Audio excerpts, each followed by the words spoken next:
Voilà, donc moi, j'étais chef d'entreprise, donc j'avais un restaurant. À un moment, je me suis demandé, qu'est-ce qu'il il me fallait quelque chose de plus. J'avais l'impression qu'il me manquait un truc. J'avais l'impression que les clients venaient toujours me demander des conseils de vie. Donc, j'ai voulu me former.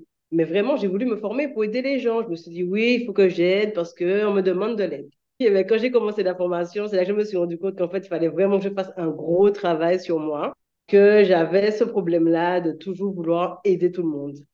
Et en fait, je me suis rendu compte que c'était vraiment pas une bonne chose, que c'était à mes dépens des fois, j'aidais trop. Moi, j'ai voulu aider un ami qui n'avait pas de voiture. Je lui ai prêté ma voiture et il me l'a réformée. Réformée. Ah, donc, c'est là que je me suis rendu compte qu'il fallait vraiment que je fasse ce gros travail-là sur moi.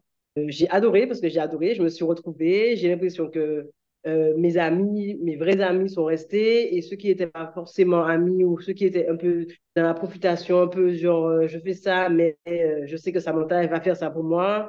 Ces personnes-là, ben, ils sont partis tout seuls, comme des grands. Donc, du coup, voilà, donc cette formation-là a vraiment changé ma vie, ma façon de voir les choses, ça a changé aussi mes fréquentations. Par la suite, ben, je suis partie 3 ans en métropole. Mais ça n'a pas été facile, mais justement, j'ai l'impression que cette formation-là m'a permis de survivre. La formation m'a permis de survivre, de faire des choses, franchement, que je n'aurais pas fait si j'étais en Martinique. Je pense que je n'aurais pas fait parce que j'aurais toujours eu mes mauvaises habitudes qui seraient restées. Et franchement, ça m'a permis de faire pas mal de choses. Et donc maintenant, je me suis fixé comme objectif ben, le coaching en image déjà, que j'avais déjà. J'accouple maintenant au conseil bien-être, au développement personnel et tout ça, sur la confiance en soi, l'estime de soi, l'acceptation de soi, pour commencer à s'aimer, faire de ses défauts des qualités. Tu es revenu t'installer en Martinique il y a peu de temps Je- voilà. et tu décides donc Je- maintenant, ça y est, après cette expérience de 3 ans, de te restabiliser et de lancer officiellement cette activité image, développement personnel. voilà, exactement. Je me suis dit que si je suis bien placée, parce que je suis de retour chez moi, un peu, donc voilà, je décide aujourd'hui de me lancer dans quelque chose de bien fixe où je pourrais aider un maximum de personnes d'abord chez moi. Donc toujours avec ZenTouch et avec vos aides et les coachs, etc.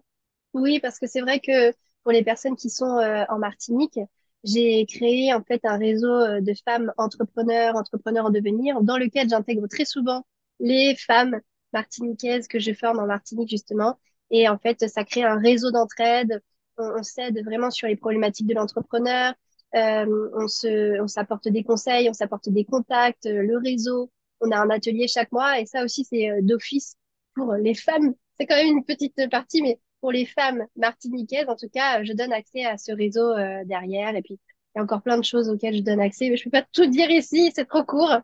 Mais en tout cas, tu as rejoint donc ce groupe il y a pas longtemps et tu vas pouvoir Oui, participer aux réunions, aux ateliers mensuels. C'est chouette. Je voulais profiter que tu sois là, Samantha, pour te poser du coup des questions par rapport à ton expérience, parce que tu as passé le cap. T'étais quand même entrepreneuse, tu avais un business et tu as passé le cap de tout changer. Qu'est-ce qui t'a fait passer le cap? Est-ce que tu peux nous raconter un peu cette prise de décision? Qu'est-ce qui t'a fait passer le cap? Comment t'as osé? Quelles étaient tes peurs, tes questions avant de te lancer? au départ, c'était le Covid. Franchement, le Covid m'a permis de me rendre compte qu'il fallait autre chose, en fait, et que la restauration, ça ne faisait pas tout. Avec le Covid, ben, j'ai eu une grosse claque. Et du coup, ben, quand j'ai commencé à avoir la formation et quand j'ai fait la formation en 2021, je n'avais plus envie de faire de la restauration. J'avais pas envie de servir de glace, j'avais plus envie. J'avais envie d'autre chose. Pour moi, pour mes proches. Pareil, donc du coup, j'ai dû partir en métropole parce que mon conjoint était muté. Donc là, j'étais obligée de partir. Donc déjà, je suis partie avec un bagage. J'étais trop contente d'avoir ce bagage-là quand je suis arrivée, d'avoir le bagage de coach quand je suis partie.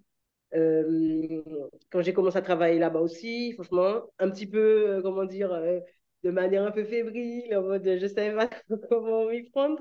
Mais c'est ça, c'est vraiment, je pense que c'est un changement, avoir envie de voir autre chose, de faire autre chose. Quelle était ta plus grande peur avant de passer le cap? Alors, ne pas pouvoir vivre de, de ça. Franchement, ne pas pouvoir vivre de ça. Et j'ai toujours eu, par rapport à ce que j'ai vécu avec mon restaurant, j'ai toujours eu peur de revenir comme au début, comme au début de mon restaurant où je devais vivre avec 20 euros Mm. et avec un enfant à charge. Franchement, j'ai toujours eu peur de ça. Et c'est un gros travail que j'ai fait, que je continue à faire jusqu'à maintenant.